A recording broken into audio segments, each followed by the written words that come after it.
औज़ुबिल्लाहि मिनश्शैतानिर्रजीम बिस्मिल्लाहिर्रहमानिर्रहीम।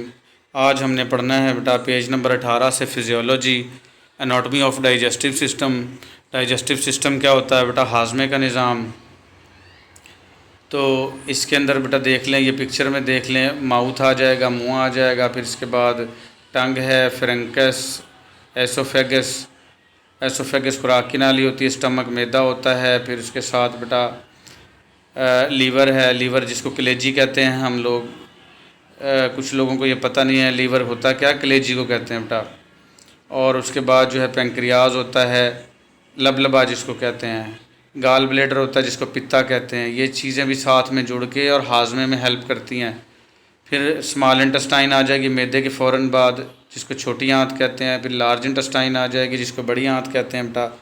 रेक्टम आ जाएगा, ये वो गुब्बारा है जहाँ पर जो पखाना है आर्जी तौर पर स्टोर होता है, और जब ये फिल हो जाता है तो हमें हाजत होती है, नेचुरल कॉल आती है हमें, तो फिर हम वाशरूम जाते हैं। और एनस जो है वो होल है जहाँ से हम पखाना खारिज करते हैं।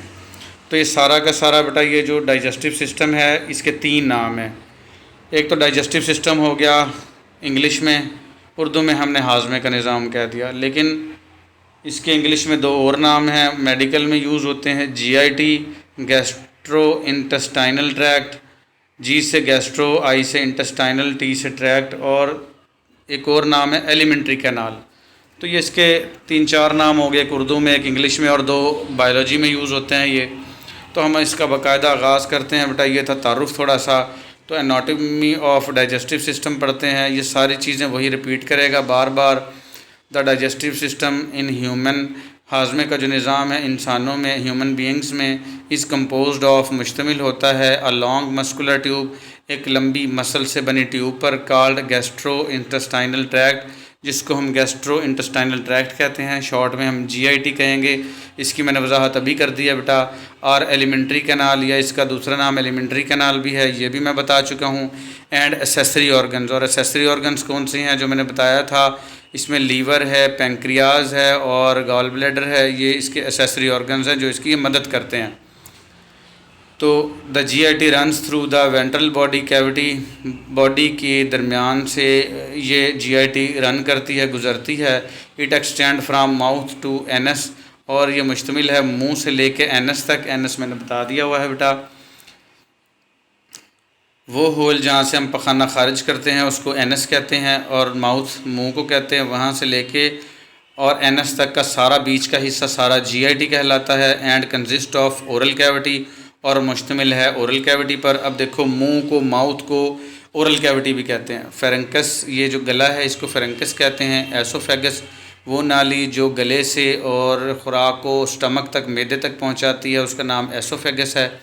स्टमक मैदा हो गया। स्मॉल एंड लार्ज इंटेस्टाइन, छोटी आंत और बड़ी आंत होगी। Rectum and anal canal, rectum मैंने बताया था वो गुब्बारा जो पखाने को आर्जी तौर पर स्टोर करता है, और एनल कैनाल, एनस उस होल को कहते हैं जहाँ से हम फिशेस को, पखाने को बाहर निकालते हैं। तो ये पहले पिक्चर में उसने दे दी डिटेल बेटा, दूसरी बार इसने यहाँ डिटेल दे दी, तीसरी बार ये पॉइंट्स बना के दे रहा है। Digestive system consist of following organs, digestive system है मंदरजा झेल ऑर्गन्स पर मुश्तमिल है।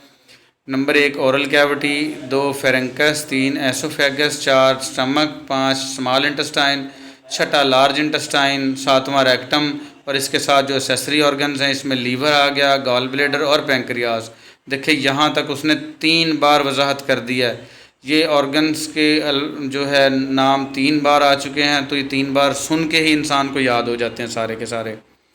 फिर इनकी वजाहत करेगा बेटा, छोटी छोटी वजाहत करेगा। ओरल कैविटी सबसे पहला था, ओरल कैविटी जिसको मुंह कहते हैं। Oral cavity is an irregular space, oral cavity बेहंगम जगह है, खाली जगह है। That is bounded by muscles, जो मसल्स से घिरी हुई है, एंड बोन्स, और हड्डियों से। तो ये ओरल कैविटी की तारीफ़ है कि बेटा ये रेगुलर स्पेस है और मसल से और बोन से घिरी हुई है। The oral cavity contains the lips, oral cavity में होंठ होते हैं, चीक्स गाल होते हैं, गम्स मसूड़े होते हैं, टंग ज़बान होती है, एंड पैलेट होता है, तालू जिसको बोलते हैं मुंह का। तो ये सारी चीज़ें बेटा ओरल कैविटी की डेफिनेशन आ गई है। Mouth, oral cavity contains following glands, oral cavity में मंदरजा झील ग्लैंड्स होते हैं, ये सेबेशियस ग्लैंड्स कहलाते हैं, जो थूक पैदा करते हैं बेटा। इसमें पैरोटिड ग्लैंड्स हैं, ये मुंह के साइडों पे होते हैं। सब मैंडिबुलर ग्लैंड्स हैं, नीचे वाले जो जबड़े को मैंडिबल कहते हैं, सब कहते हैं नीचे, तो मैंडिबल के नीचे जो ग्लैंड्स होंगे उनको सब मैंडिबुलर ग्लैंड कहेंगे। सब लिंगुअल ग्लैंड, लिंगुअल कहते हैं ज़बान को, टंग को, तो सब कहते हैं नीचे, ज़बान के नीचे जो ग्लैंड्स होंगे उनको सब लिंगुअल ग्लैंड्स कहेंगे। और स्मॉल बक्कल ग्लैंड्स जो ये गाल के करीब होते हैं, तो इनको क्या कहेंगे, स्मॉल बक्कल ग्लैंड्स। तो ये ओरल कैविटी में इतने सारे ग्लैंड्स होते हैं जो थूक पैदा करते हैं। फिर आ जाएगा बेटा हमारा फेरेंकस। फेरेंकस गले को कहते हैं, is 5 to 6 inches in length, ये 5 से 6 इंच होता है लंबाई में। ये आपने बेटा याद करना है, आपका वाइवा पॉइंट ऑफ व्यू से भी आ सकता है और नोट भी पूछ सकता है। Its cavity continues with the cavities of the nose, mouth and larynx. इसका जो कैविटी है वो बेटा जुड़ी हुई होती है नाक के साथ, मुंह के साथ और लेरेंकस के साथ। तो अब ये बेटा देखो बड़ा आसान है इनको याद करना। फेरेंकस जुड़ा है नाक के साथ, तो इसको कहेंगे नेज़ोफेरेंकस।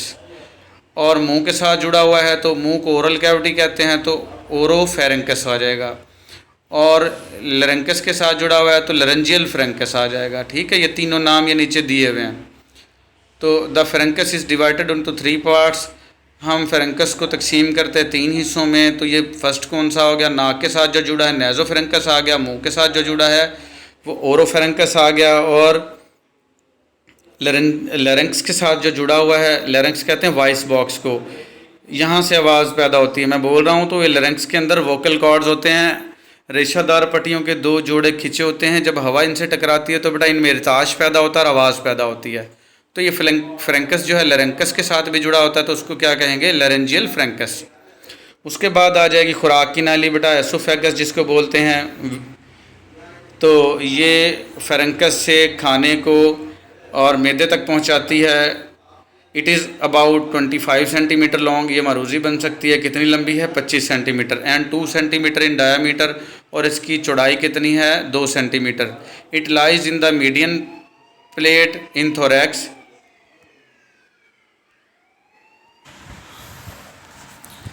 अच्छा, तो सॉरी फॉर दैट बेटा, ये थोड़ा सा मुझे स्टॉप करना पड़ा था यहाँ से। तो एसोफेगस हम पढ़ रहे थे। एसोफेगस से पहले हमने पढ़ा था नेज़ोफेरेंकस, ओरोफेरेंकस और लेरेंजियल फेरेंकस। ये देखें मैं टच कर रहा हूँ यहाँ पे, ये तीनों दिखाए हुए हैं, नेज़ोफेरेंकस, ओरोफेरेंकस और ये ओरोफेरेंकस। ये नेज़ल कैविटी, लेरेंकस, ये सारा दिखाया हुआ है। ठीक हो गया। तो एसोफेगस आ गया। एसोफेगस हम पढ़ रहे थे। It is about 25 centimetre long, ये 25 सेंटीमीटर लंबी होती है, एंड 2 सेंटीमीटर इन डायामीटर, ये मारूजी बन सकती है। और इसकी डायामीटर कितना होता है, 2 सेंटीमीटर। ये अब बेटा आपने ये देखना है लाजमी। कोई आपसे वाइवा में पूछ सकता है कि एसोफेगस की लंबाई कितनी है, तो आपने बताना 25 सेंटीमीटर है, और यानी कि डायामीटर उसका कितना है, 2 centimetre. It lies in median plate, ये दरमियान में होती है। इन थोरैक्स, थोरैक्स कहते हैं सीने की कैविटी, उसको क्या कहते हैं, thorax. In front of vertebral column, vertebral column के सामने, वर्टिब्रल कॉलम कहते हैं बेटा रीढ़ की हड्डी। बिहाइंड द ट्रैकिया, और ट्रैकिया से पीछे। ट्रैकिया क्या होती है, सांस की नाली। तो अब क्या हो गया, वर्टिब्रल कॉलम से आगे है और ट्रैकिया से पीछे है। एंड हार्ट, और हार्ट से भी पीछे है। इट स्टार्ट्स फ्राम फेरेंकस, और ये फेरेंकस से शुरू होती है, एंड इन स्टमक, और मैदे में एंड हो जाती है। फिर आ जाएगा बेटा स्टमक है आपका। It is like a muscular bag, ये एक मस्कुलर बैग की तरह है। बैग क्या हो गया, थैला, मसल से बना हुआ थैला है। दैट कनेक्ट्स अबव, जो ऊपर से जुड़ा हुआ है, to lower end of esophagus, esophagus के निचले हिस्से से। इसकी अब ये समझने की बात है बेटा, स्टमक की ऊपर वाली साइड है और एसोफेगस जो खुराक की नाली है उसके नीचे वाली साइड है, जुड़ा हुआ है। एंड बिलो, और नीचे से द ड्यूडिनम, ड्यूडिनम के साथ जुड़ा। ड्यूडिनम क्या हो गई, आपकी छोटी आंत जिसको कहते हैं, छोटी आंत का पहला हिस्सा ड्यूडिनम कहलाता है। तो ये अपनी ऊपर वाली सतह से एसोफेगस के नीचे वाले किनारे से जुड़ा हुआ है, सिरे से जुड़ा हुआ है, और अपनी निचली सतह से ड्यूडिनम से जुड़ा हुआ है। It is J shaped organ, ये जे की शक्ल का ऑर्गन है। ये देखें ज़रा, ऐसे जे बनता है, ऐसे ये पूरा जे बनता है।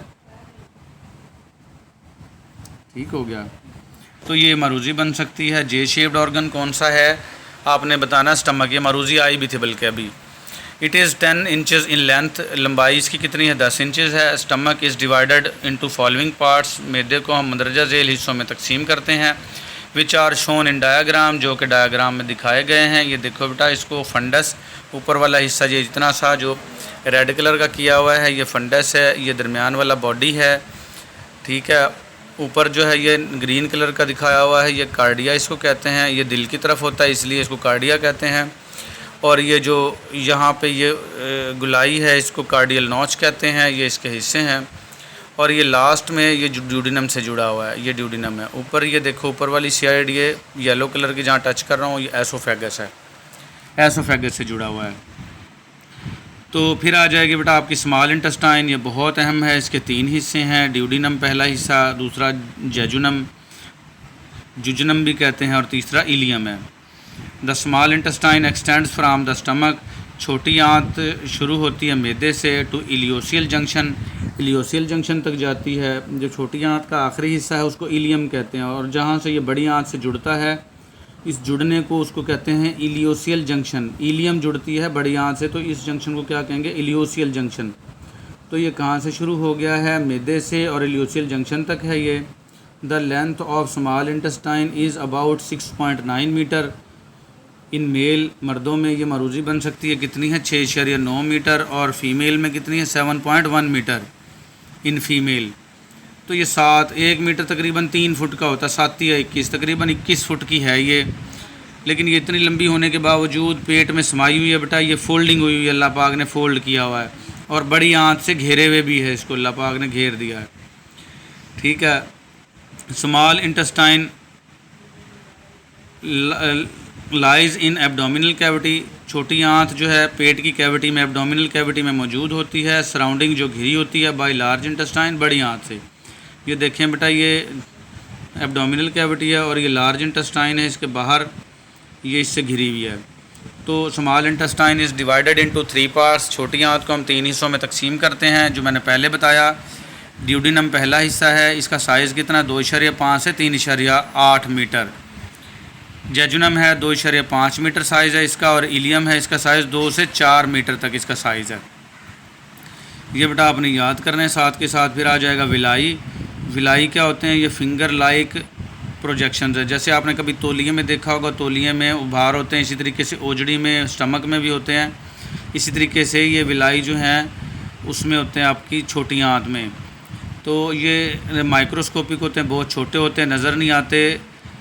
तो mucous membrane of small intestine, छोटी आंत की जो म्यूकस मेम्ब्रेन है, अंदर की जो जिल्द होती है ना, पहली जिल्द, उसको म्यूकस मेम्ब्रेन कहते हैं।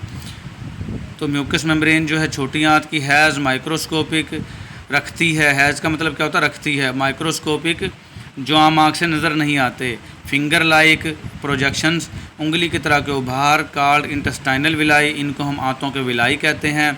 Through which absorption takes place, जिसके ज़रिए जाज़बियत होती है, जज़ब होता है। जो हम खाना खाते हैं उसमें जो अहम अज्जा होते हैं, प्रोटीन्स, लिपिड्स, कार्बोहाइड्रेट्स, वो इन विलाई के ज़रिए जज़ब हो के खून में चले जाते हैं, ब्लड में चले जाते हैं बेटा। इन विलाई के साथ ब्लड कैपिलरीज जुड़ी होती हैं, तो विलाई में चले जाते हैं, विलाई से ब्लड में चले जाते हैं, और ब्लड उनको लेके जाता है सेल के पास। सेल के अंदर मेटाबॉलिज्म होता है, हम सांस लेते हैं, उधर से ऑक्सीजन पहुंच गई, और हमारे जो स्टमक है वहाँ से स्मॉल इंटेस्टाइन से कार्बन हाइड्रोजन बांड पहुँच गए, क्योंकि प्रोटीन, कार्बोहाइड्रेट्स और लिपिड्स, इन सब में कार्बन हाइड्रोजन बांड होते हैं। तो कार्बन उस ऑक्सीजन से मिलती है तो कार्बन डाइऑक्साइड बनती है, जो हमारे लिए फ़ालतू होती है, और हम वापस निकाल देते हैं। और फिर उसके बाद जो है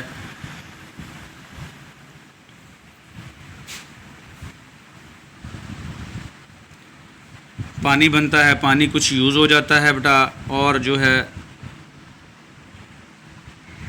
पानी बाकी यूरिन के ज़रिए हम इसको एक्सक्रीट आउट कर देते हैं। इस सारे अमल को मेटाबॉलिज्म कहते हैं। इसको ऑक्सीडेशन और रिडक्शन रिएक्शन भी कहा जाता है, क्योंकि फूड की कंप्लीट ऑक्सीडेशन होती है, और इसके नतीजे में जो बॉन्ड टूटता है कार्बन और हाइड्रोजन के बीच में, तो ATP बनती है, एनर्जी बनती है जो हमारे हर काम के लिए यूज़ होती है। इवन अ ट्रिम्बलिंग ऑफ आई, आँख झपझपाने के लिए भी हमें क्या चाहिए होती है, एनर्जी चाहिए होती है। तो ये सारा मैंने मेटाबॉलिज्म भी समझा दिया आपको बेटा। तो विलाई पढ़ लिया आपने। फिर आ जाएगा लार्ज इंटेस्टाइन। ये इस टॉपिक का हमारा लास्ट सिस्टम है, लार्ज इंटेस्टाइन, या आप इनको शॉर्ट करके भी याद कर सकते हो। ठीक है, लार्ज इंटेस्टाइन क्या होती है, स्मॉल इंटेस्टाइन क्या होती है, छोटा करके भी याद कर सकते हो। Large intestine extend from end of ileum. Ileum जो है वो छोटी आंत का आखिरी हिस्सा था, मैंने बताया था। तो लार्ज इंटेस्टाइन इस इलियम के लास्ट से शुरू होती है टू एनएस, और एनएस तक जाती है। एनएस कहते हैं वो सुराख, वो होल जिसके ज़रिए हम पखाने को खारिज करते हैं, वो एनएस कहलाता है। It is about 1.5 metre long, ये 1.5 मीटर लंबी है। Being 1/5 of the whole extent of the intestinal canal, जितना भी इंटेस्टाइनल कैनाल है उसका ये 5वां हिस्सा है। Large intestine is divided into following parts. Large intestine मंदरजा झेल हिस्सों में तकसीम इसको किया जाता है। वो कौन से हैं? फर्स्ट क्या है, सीकम। दूसरा क्या है, कोलोन। सीकम ये छोटा सा हिस्सा है जहाँ छोटी आंत बड़ी आंत से जुड़ती है, ये दिखाया गया है जहाँ मैं टच कर रहा हूँ, ये सीकम है, सिर्फ इतना सा। इसके बाद क्या आ जाएगा, कोलोन। ये बड़ी आंत जो बाकी सारी बच जाएगी इसको हम कोलोन कहेंगे। और इस कोलोन के 4 हिस्से हैं। असेंडिंग कोलोन, ये जो आंत ऊपर जा रही है ब्लू कलर की नज़र आ रही है जहाँ मैं टच कर रहा हूँ, ये असेंडिंग कोलोन है। और ये जो ट्रांसवर्स कोलोन है जहाँ मैं अब टच कर रहा हूँ, ये ट्रांसवर्स कोलोन है। और उसके बाद जो मैं टच कर रहा हूँ ये नीचे आने वाला हिस्सा, ये डिसेंडिंग कोलोन है। और उसके बाद ये जामनी से कलर का है सिग्मॉइड कोलोन जो मुड़ा हुआ है। तो ये 4 हिस्से हैं इसके, ascending colon, transverse colon, descending and sigmoid colon. फिर आ जाएगा ये रेक्टम। बेटा मैंने बताया था ये रेक्टम वो गुब्बारा है जहाँ मैं टच कर रहा हूँ, जहाँ पखाना लास्ट में आर्जी तौर पर स्टोर होता है। और जब ये फिल हो जाता है तो हमें नेचुरल कॉल आती, हाजत होती है, हम वाशरूम जाते हैं। और एनल कैनाल वो होल है जहाँ से हमने पखाने को खारिज करना है। तो ये सारा हमने पढ़ा है बेटा। आपका डाइजेस्टिव सिस्टम, हाजमे का निज़ाम, इसके अंदर हमने सारा निज़ाम पढ़ा है बेटा। आज के लिए हमारा इतना ही इस लेक्चर में। ये लेक्चर बहुत इंटरेस्टिंग, बहुत आसान है, इसको आपने याद करना अच्छे से, और इसके अंदर से ऑब्जेक्टिव भी बन सकती हैं और ये पूछ भी सकता है आपसे। तो अल्लाह पाक आपका हामी और नासिर हो। सब चीज़ें बेटा पेंसिल और रजिस्टर लेके बैठा करें, साथ के साथ नोट्स बनाते रहें, लिखते रहें। मेरे लिए भी दुआ करना है और मेरी वालदा के लिए भी दुआ करते रहना बेटा। अल्लाह पाक आपको खुश रखे। अल्लाह हाफिज़।